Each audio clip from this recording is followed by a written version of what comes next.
నమస్తే BCN news కి స్వాగతం. నా పేరు నీలిమ. ముందుగా ముఖ్యాంశాలు.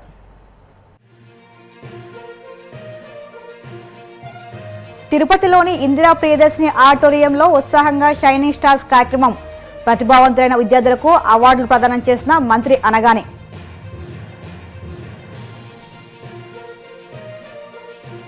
మహిళలపై దాడులను ఖండిస్తూ భీమవరంలో వైసీపీ మహిళా నేతలు ఆందోళన. కూటమి పాలనలో మహిళా భద్రత ప్రశ్నార్థకంగా మారిందని ధ్వజం.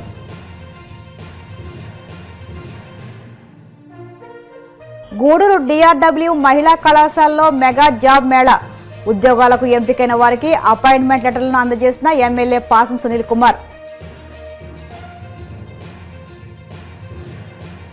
అంగన్వాడీలకు కూటమి ప్రభుత్వం అండగా ఉంటుందన్న ఆచంట సునీత. అంగన్వాడీ కార్యకర్తల పిల్లలకు తల్లికి వందనం వర్తింపజేయడం పట్ల హర్షం. విద్యాశాఖలో విప్లవాత్మక మార్పులకు షైనింగ్ స్టార్స్ నిదర్శనమని మంత్రి అనగాని సత్యప్రసాద్ పేర్కొన్నారు. తిరుపతిలో స్థానిక శ్రీ పద్మావతి మహిళా విశ్వవిద్యాలయం ఇందిరా ప్రియదర్శిని ఆడిటోరియంలో షైనింగ్ స్టార్స్ 2026 ప్రతిభా పురస్కార్ ప్రధానోత్సవ కార్యక్రమం పండుగ వాతావరణంలో జరిగింది. తిరుపతి జిల్లా ఇన్ఛార్జ్ మంత్రి అనగాని సత్యప్రసాద్, జిల్లా కలెక్టర్ ఎస్ వెంకటేశ్వర పాల్గొని ప్రతిభ కనబర్చిన విద్యార్థులకు పురస్కారాలు అందజేసి అభినందించారు. ఈ సందర్భంగా మంత్రి మాట్లాడుతూ విద్యావంతుడు, దూరదృష్టి కలిగిన నాయకుడు విద్యాశాఖ మంత్రిగా ఉంటే విద్యారంగంలో ఎంతటి మార్పులు సాధ్యమవుతాయో షైనింగ్ స్టార్స్ కార్యక్రమమే ప్రత్యేక నిదర్శనమని పేర్కొన్నారు. ఏదైతే విద్యారంగంలో సమాజం యొక్క భాగస్వామ్యం ఉంటేనే అభివృద్ధి సాధ్యమవుతుంది నమ్మినటువంటి ముఖ్యమంత్రి ఉన్నారు కాబట్టి ఈరోజు అన్ని రంగాల్లో కూడా అలాంటి ఆలోచన ఉన్నటువంటి ముఖ్యమంత్రి రాష్ట్రానికి ఉన్నారు కాబట్టి ఈ కూటమి ప్రభుత్వానికి నాయకత్వం వహిస్తున్నారు కాబట్టి ఈరోజు ఇన్ని అద్భుతాలు మనం చూస్తూ ఉన్నాం. అలాగే ముఖ్యంగా ఒక విద్యావంతుడు ఈ రాష్ట్రానికి విద్యాశాఖ మార్చుడు అవుతే ఒక దూరదృష్టి ఉన్నటువంటి ఒక నాయకుడు ఆ శాఖను తీసుకుంటే ఎలా ఉంటుందో, మార్పులు ఎలా ఉంటాయో ఈరోజు మనం ఈ షైనింగ్ స్టార్స్ ప్రోగ్రామ్ చూస్తేనే మనకి అది అర్థమవుతుంది చెప్తుంది. అటువంటి శాఖను తీసుకుని తప్పకుండా ఎలాగైతే నా రాజకీయం, ఎందుకంటే ప్రతిదీ కూడా లింక్ నేను చేస్తూ ఉంటాను. ఎందుకంటే మంగళగిరి అనేది ఎప్పుడు కూడా మేము టీడీపీ గెలవలేదు, కానీ తప్పకుండా మంగళగిరిలో నేను మళ్ళీ ఓడిపోయిందో గెలుస్తా అని చెప్పేసి ఎలాగైతే అక్కడ ఛాలెంజ్ చేసి అత్యధిక మెజారిటీ 93,000తో గెలిచాడో అలాగే విద్యారంగాన్ని కూడా పూర్తిగా మారుస్తాను. ప్రతి ఒక్క బంగారు తీగను కూడా మనిషి ఉన్నత స్థానానికి తీసుకెళ్తా. ఏదైతే లక్ష్యం మీకు ఉంటుందో, మీ గోల్ మీకు ఉంటుందో దానికి చేరువదాకా నేను తీసుకెళ్తానని బాధ్యతతో గౌరవ లోకేష్ గారు ఈ శాఖను తీసుకుని ఎన్నో ప్రక్షాళన చేశారు. ఇక్కడ గవర్నమెంట్ స్కూల్ పిల్లలు ఉన్నారు, ప్రైవేట్ స్కూల్ పిల్లలు అందరూ ఉన్నారు. నేను అందరికీ చెప్తాను, అంటే ఒక వైబ్రెంట్ వాతావరణం ఏదైతే గౌరవ ముఖ్యమంత్రి గారు, ఉప ముఖ్యమంత్రి గారు ఎప్పుడు అంటూ ఉంటారో హెల్దీ వెల్దీ హ్యాపీ సొసైటీ ఉండాలి అనేది. ఆ హ్యాపీనెస్ ఇండెక్స్ పెంచాలి. ఒక మంచి అది ఎలా సాధ్యమవుతుంది? ఒక వైబ్రెంట్ వాతావరణం కావాలి. అన్ని రంగాల్లో కూడా మన భాగస్వామ్యం ఉండాలి. తల్లి, తండ్రిని, పిల్లల్ని, టీచర్ని అందంగా అనుసంధానం చేస్తూ వారి భవిష్యత్తుకి మంచి పునాది వేసే విధంగా, అలాగే వాళ్ళకి ఒక బాధ్యత కల్పించే విధంగా పేరెంట్ టీచర్ మీటింగ్స్ మీ అందరూ కూడా వెళ్ళుంటారు కదా, రెండు సార్లు కూడా. ఎక్కడో ఉంటారు పిల్లలు, ఎక్కడో ఉంటారు పేరెంట్స్, బిజీ ఉంటారు ఎప్పుడు, కానీ తప్పకుండా ఆ రోజు అందరూ కలిసి ఒకరు చర్చించుకుని రేపు పొద్దున పిల్లవాడికి ఎలా పునాది వేస్తే బంగారు భవిష్యత్తు వస్తుంది. ఎందుకంటే ప్రతి దానికి కూడా పునాది అనేది ముఖ్యం. ఈరోజు మనం హైదరాబాద్ చూస్తూ ఉన్నాం. ఈరోజు ఎంత అద్భుతంగా తయారైంది. ప్రతి ఒక్క ఇంట్లోంచి ఒక పిల్లలు అక్కడ సాఫ్ట్వేర్ ఇంజనీర్ చదువుతూ ఉన్నారు, ఈ విదేశాలకు పోయారు అంటే ఆ రోజు చంద్రబాబు నాయుడు వేసినటువంటి పునాది ఒక దూరదృష్టితో. అప్పుడు 2020 అంటే అందరు నవ్వారు, ఇందిరా అయిన చంద్రబాబు గారు 2020 అంటాడు, ఈ రోజు సంగతి చెప్పమన్నారు. కానీ ఈ రోజున ఆ పునాది మనం చూస్తూ ఉంటే నానక్రామ్ కూడా దగ్గర దిగి మనం దుర్గం చెరువు తగ్గపోతే ఒక మనేటన్లా కనపడుతుంది. ఒక అమెరికాలో ఉన్నామా, ఇక లండన్లో ఉన్నామా, లేకపోతే ఆస్ట్రేలియా ఉన్నామా ఫీలింగ్ వస్తుంది. ఎందుకు వచ్చిందంటే ఆ రోజు వేసిన పునాది. అలాంటి పునాది ఇవాళ మీకు పడాలన్న లక్ష్యంతోనే, ఓటీ ఈ రోజు విద్యతో కాదు, మీకు రాబోయే రోజుల్లో మీరు అనుకున్న లక్ష్యానికి చేరుకెళ్లాలే విధంగా మీకు అన్ని సదుపాయాలు రాష్ట్రంలో నలుమూలలా కల్పించాలి లక్ష్యంతోనే అభివృద్ధి వికేంద్రీకరణ చేసుకుంటూ మీకు ఉద్యోగానికి కూడా ఒక పటిష్టమైన ప్రాంతాన్ని క్రియేట్ చేస్తూనే ఈరోజు ఈ ప్రభుత్వం ముందుకు పోతా ఉంది. ఒక గొప్ప కార్యక్రమానికి మనకి గడిచిన 2 సంవత్సరాల నుంచి గౌరవ విద్యాశాఖ మంత్రివర్యులు శ్రీ నారా లోకేష్ గారు షైనింగ్ స్టార్ ప్రోగ్రామ్ని స్టార్ట్ చేయడం జరిగింది. ఒకప్పుడు చాలా సంవత్సరాల క్రితం మేము స్కూల్లో ఉన్నప్పుడు ప్రతిభా అవార్డ్స్ అనేవి ఉండేవి. వాటి కోసం ఎంతోమంది పిల్లలు, ఖచ్చితంగా పిల్లలు, తల్లిదండ్రులు, టీచర్స్ కూడా మీకు ఈసారి ప్రతిభా అవార్డ్స్ రావాలి అనేది ఒక ఇదిగా ఉండేది. కానీ అప్పట్లో కేవలం జిల్లాకి 2కో 3కో ఇచ్చేవాళ్ళు. కానీ ఇప్పుడు ప్రభుత్వం కేవలం 2-3 కాకుండా ప్రతి ఒక్క కేటగిరీలో అక్రాస్ స్కూల్స్ అన్నిటిని కూడా తీసుకొని గవర్నమెంట్ అండ్ ప్రైవేట్ స్కూల్స్ అన్నీ కూడా కలుపుకొని ఈరోజు సుమారుగా 258 పిల్లలకి మనం ఈ షైనింగ్ స్టార్స్ కార్యక్రమాన్ని చేసుకుంటున్నాం. అదే కాకుండా మరీ ముఖ్యమైనది ఏంటంటే పిల్లలతో పాటు వాళ్ళ తల్లిదండ్రులను కూడా, ఎందుకంటే ఈరోజు పిల్లల భవిష్యత్తులో ముఖ్య కారకులు వాళ్ళ తల్లిదండ్రులు, వాళ్ళని కూడా సన్మానించుకోవడం చాలా అవసరం. కూటమి పాలనలో రాష్ట్రంలో మహిళలపై పెరుగుతున్న దాడులు, అఘాయిత్యాలు, అత్యాచారాలు, హత్యలను అరికట్టేందుకు తక్షణ చర్యలు తీసుకోవాలని వైసీపీ మహిళా విభాగం జిల్లా అధ్యక్షురాలు కోడె విజయలక్ష్మి డిమాండ్ చేశారు. మహిళలపై జరుగుతున్న దాడులకు నిరసనగా విజయలక్ష్మి ఆధ్వర్యంలో మంగళవారం పశ్చిమ గోదావరి జిల్లా భీమవరం ప్రకాశం చౌక్ నుంచి అంబేద్కర్ సెంటర్ వరకు మహిళలతో నిరసన దాడులు నిర్వహించారు. ఈ సందర్భంగా విజయలక్ష్మి మాట్లాడుతూ రాష్ట్రంలో కూటమి ప్రభుత్వం ఏర్పడిన నాటి నుంచి మహిళల భద్రత ప్రశ్నార్థకంగా మారిందన్నారు. మహిళలు ఇంటి నుంచి బయటకు వెళ్లాలంటేనే భయపడాల్సిన పరిస్థితులు నెలకొన్నాయని విమర్శించారు. మహిళలపై నేరాలకు పాల్పడిన వారిని కఠినంగా శిక్షించడంలో ఏమాత్రం వివక్ష చూపొద్దని, వీటన్నిటిపై కూటమి ప్రభుత్వం కళ్లు తెరిచి తన బాధ్యత నిర్వర్తించాలని అన్నారు. ఈ కార్యక్రమంలో వైసీపీ నరసాపురం పార్లమెంట్ పరిశీలకులు గూడూరు ఉమాల, నరసాపురం మాజీ మున్సిపల్ చైర్మన్ బర్రె వెంకటరమణ, స్టేట్ మహిళా వింగ్ జనరల్ సెక్రటరీ కర్ర జయసరిత, స్టేట్ మహిళా వింగ్ సెక్రటరీ పాలవెల్లి మంగ, పాలకొల్లు నియోజకవర్గ మహిళా అధ్యక్షురాలు అయినకొండ ధనలక్ష్మి, నరసాపురం నియోజకవర్గ మహిళా అధ్యక్షురాలు విజయశ్యామల, లీలా నాగవల్లి, మండా పద్మావతి, ఎంపీటీసీ జూపిల్లి సత్యవతి, గుర్రెల నరసమ్మ, రాష్ట్ర బీసీసీఎల్ కార్యదర్శి కోడె యుగంధర్, పట్న అధ్యక్షులు గాదిరాజు రామరాజు, చిగురుపాటి సందీప్ తదితరులు పాల్గొన్నారు.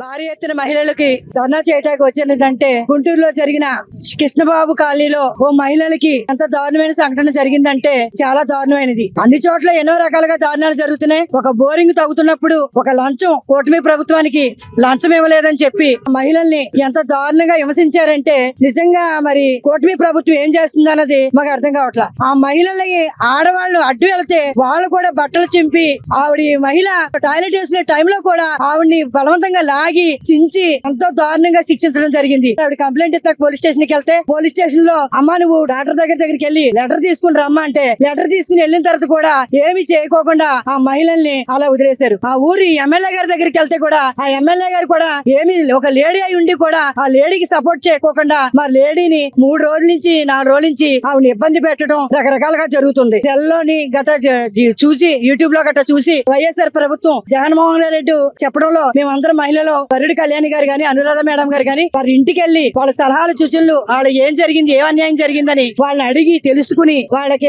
ఏం జరిగిందంటే అమ్మ మేము ఉన్నాం ఈ వైఎస్ఆర్ పార్టీ తరఫున జగన్ గారు గాని ఈ మహిళలు గాని మేమందరం మీ ఎంట ఉంటామని సమాధానం చేసి వాళ్ళకి సమర్థించి చెప్పి మాకు 21వ తారీఖుని మహిళల ప్రతి జిల్లాలో కూడా భారీ ఎత్తున వాడికి సపోర్ట్ గా ఉంటాకి ఆ మహిళలకి ఆ కుటుంబానికి మేము రక్షణగా ఉంటామని వైఎస్ఆర్ పార్టీ తరఫున మేమందరం రాష్ట్రంలో మనకి మహిళను గౌరవించే సంస్కృతి చాలా ఎక్కువ. మహిళను చాలా ఆది పరాశక్తిగా గౌరవించుకునే మన ప్రదేశంలో గతంలో ఏనాడు చూడని విధంగా అరాచకాలు ఎక్కువైనాయి. గుంటూరులో ఈ నెల 15వ తారీఖున ఒక మహిళను నడి రోడ్డుపై వివస్త్రం చేసి ఒంటి మీద నూలు పోగు కూడా లేకుండా మరి అలా నిలబెట్టిన సంఘటన గతంలో ఏనాడు కూడా మరి సినిమాల్లో కూడా చూడలేదు. మనం ఇంతటి అరాచక పాలన కొనసాగుతుంది. గతంలో జగన్మోహన్ రెడ్డి గారు ప్రభుత్వం ఉన్నప్పుడు మహిళ బయటికి వెళ్ళినప్పుడు ఏదైనా ఇబ్బంది వస్తే దిశ యాప్ ద్వారా ఇమ్మీడియట్ గా పోలీస్ వ్యవస్థ నుంచి రక్షణ కల్పించే విధంగా జగన్మోహన్ రెడ్డి గారు రక్షణ కల్పించారు. దిశ చట్టం అవ్వకపోయినప్పటికీ కూడా దిశ పోలీస్ స్టేషన్ ఏర్పాటు చేసి ఒక అడుగు ముందుకేసారు జగన్మోహన్ రెడ్డి గారు. ఈ రోజు ఆ వ్యవస్థని పూర్తిగా నిర్వీర్యం చేసి ఒక మహిళని అది కూడా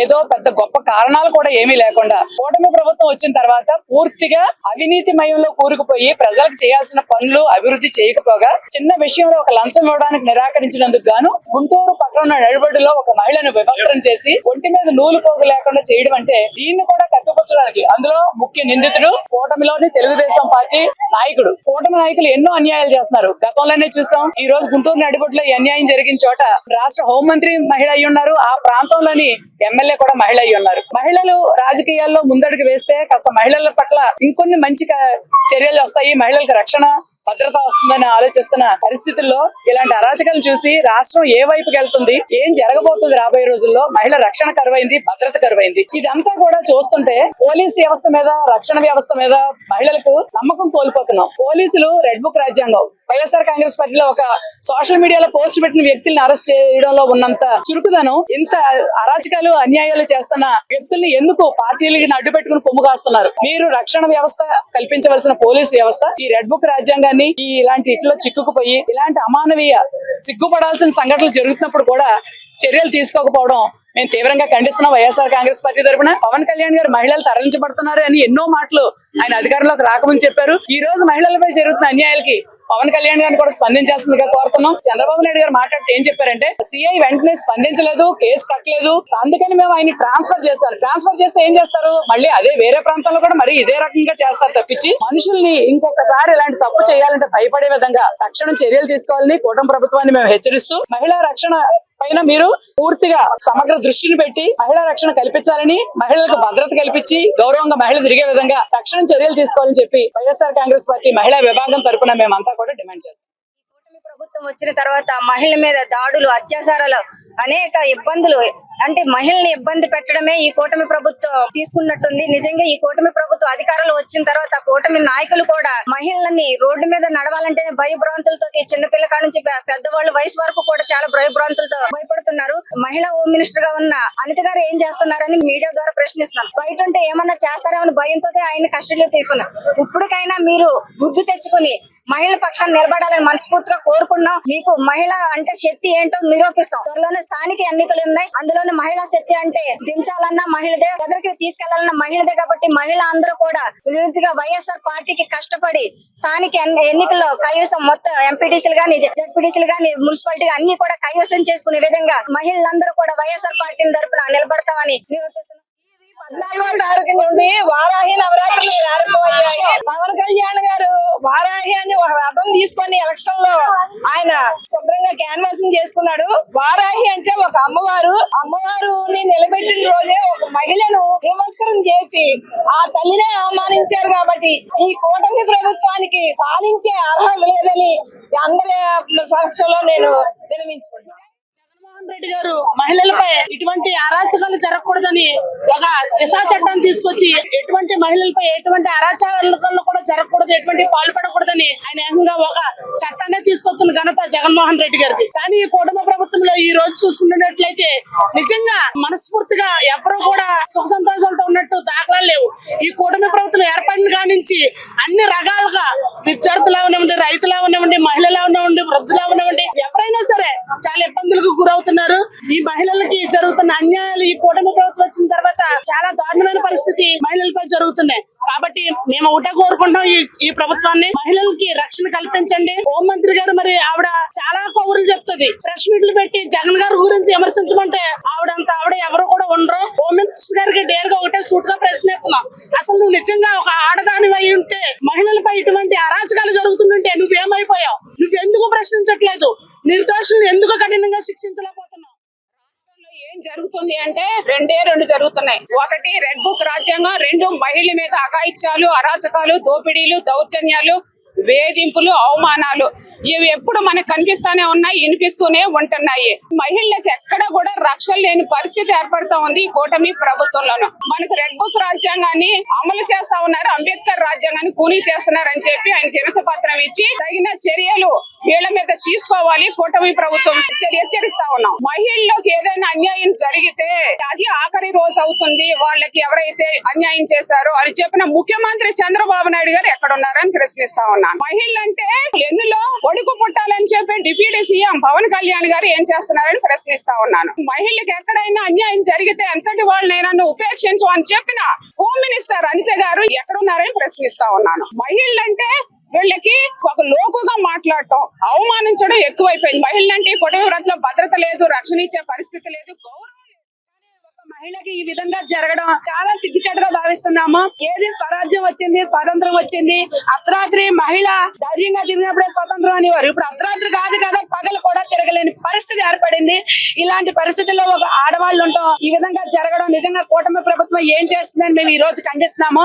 అక్కడ మహిళకు అన్యాయం జరిగినప్పుడు వెంటనే స్పందించాలి. కావలిలో సంఘటన జరిగినప్పుడు వెంటనే స్పందించి తగు చర్యలు తీసుకుని ఆ చేసిన వాళ్ళపై తగు చర్యలు తీసుకుని శిక్షించిన రోజు ఈ రోజు గుంటూరులో ఈ పరిస్థితికి కారణం రాదు. దోషుల్ని వెంటనే శిక్షించిన రోజు మళ్ళీ ఇంకొకరు ఇలాంటివి చేయడానికి ముందుకు రారు, సాహసించరు. ఇదే అలసిగా చేసుకుని రేపు పొద్దుట ఏ మహిళ అయినా సరే రోడ్డు మీద నడవాలంటే ఎంత ధైర్యంతో నడుస్తారు. ఏదైనా ఎప్పుడైనా తప్పు జరిగినప్పుడు వెంటనే ప్రభుత్వం స్పందించి ఆ శిక్షల్ని కఠినంగా ఇదే రోడ్డుపై అందరి మహిళల మధ్య సమక్షంలో శిక్షించిన రోజు ఇలాంటి అరాచకారాలకు మళ్ళీ చేయడానికి ఎవరు కూడా సాహసించరు. మేము ప్రభుత్వాన్ని కోరుకునేది ఒకటే, సాక్ష్యాలున్నాయి కానీ స్పందించకుండా అలా ఎందుకు కోరుకున్నాం. ఇప్పుడు కాసేపు ప్రకటనలు.